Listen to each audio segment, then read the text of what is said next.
Hi, I'm Pastor Linda, and I'm so thankful that we can be together in this midweek time. This is our last midweek that we will be sharing, and then we go into Holy Week. And so in Holy Week, we will have Holy Thursday, and it's live at 7 o'clock at church or online, and Good Friday, which is live at 7 o'clock on Friday or online. So we hope that you'll join us for that as well. Once again tonight, I want to begin with a reading from Cleo Wade called Heart Talk. And she is a leader and a counselor, and she leads groups, and she's spiritual, and the book is really powerful. And I want to begin by remembering that in this week, we had the shootings of 8 people in Georgia, and 6 Asian women, and that we are seeing an increase in hate crimes. And we don't know exactly what's going on behind this one, but Asian crimes, because of prejudice against Asian folks, is really going up. So we think about that as the backdrop for what we talk about today. And so what she writes, what Cleo Wade writes, is she says, "Let love be the answer to all of life's questions, even the really, really hard ones." And she goes on to say, "It takes so much bravery to let love be the answer to all of the questions in our life, especially the difficult questions during difficult times.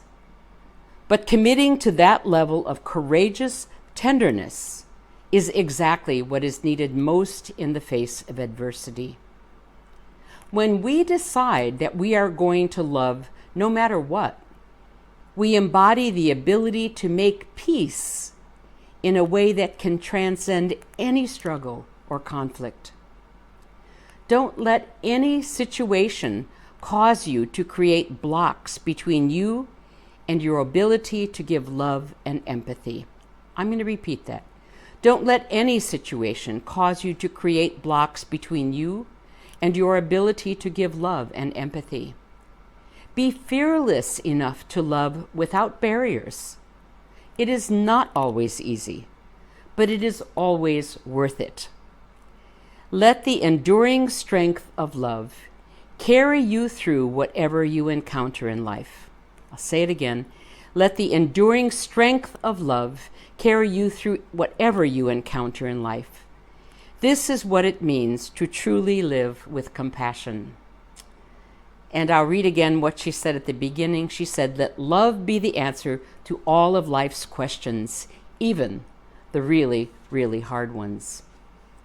And so as we think today about that, we are in a time when we see a lot of hatred, and we see a lot of people feeling totally separated, like everything is kind of me and them, me and them, me and them, or us and them. And we know that God's love doesn't play out that way. God's love is that we are all in this together, and that we need to remember everybody, especially maybe the ones we don't agree with, or the ones whose lives are very different from ours, and that we work hard, and it is hard to love. We work hard to walk together and to hear one another clearly. And so Cleo Wade is calling us to remember to think about the way we act, and especially the way we respond. You and I are not in control of what people do to us, but we certainly as humans, but also as people of faith, have the ability to choose our response to it. And that's the thing that we have control over. We have no control over what happens necessarily, but we can choose how to respond. And so today I will be sharing with you a prayer once again by Arrianne Braithwaite Lehn, and this one is called "When I Long for Healing." And she talks about how Jesus devotes himself to healing in his ministry. And I want to think about that together for a minute, because we sometimes forget that about Jesus, is he constantly devotes the bulk of his time to healing.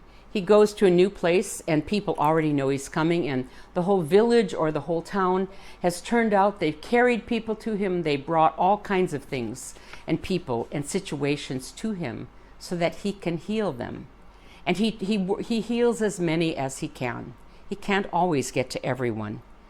And so we know that this is the way God is, that God is a God of compassion and healing and love, and that anything that you face at all, God is there for you, caring for you with empathy, with love, and with this healing power.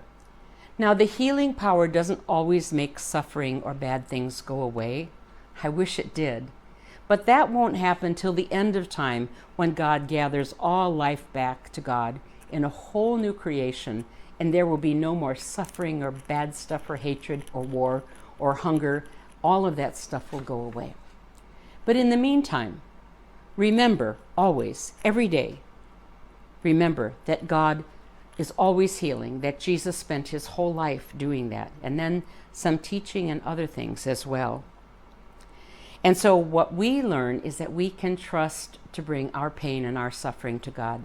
And I can't say strongly enough from my own life and being with so many people, you can trust God with your pain. You can trust God with everything. And that God will come as a loving presence, a gentle presence into your life and help you to do what's needed to move to a better place in your life, but not necessarily without the pain, but often to more wholeness in your life. So I'm going to invite you to join me in prayer now.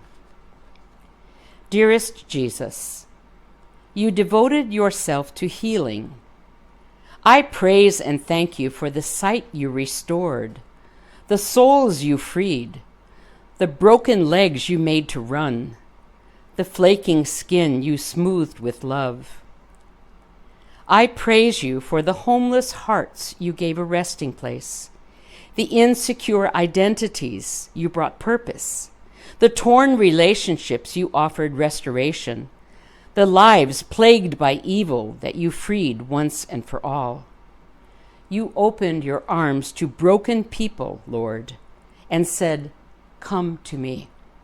And so, Jesus, I come to you. I need help from beyond myself, and I reach toward you for healing and wholeness. I know you are willing to enter my pain, my fear, my anxiety, my doubt and confusion, exhaustion and desperation. Please renew my trust, Lord Christ.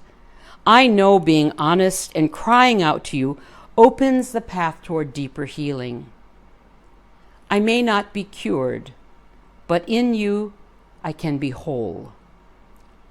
I hang my prayers on you, asking, trusting that your consolation will come.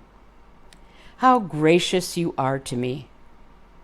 Today I claim your healing and ask that a fresh perseverance take hold in my life. Amen. And the Bible passage that she offers us with this is from Matthew 11, verse 28, where Jesus says, "Come to me, all you that are weary and carrying heavy burdens, and I will give you rest." Now that's a promise you can live with, the promise that Jesus is calling you always to come, always to bring your burdens, always to lay them down at Jesus' feet, and that he will pick them up and help you carry them. Always to know that he is bringing healing, and always to know that he will give you rest and wholeness. Maybe not tomorrow, but you'll be on the pathway toward that. So what I'm going to ask you today, and then you can think about it while we hear this beautiful Native American music by Jim Mayhew. What I'm going to ask you today is, what burdens are you carrying that feel so heavy? What burdens have you tried to work on, but they just don't seem to go away? They don't seem to get better. And you're feeling caught or frustrated or stuck.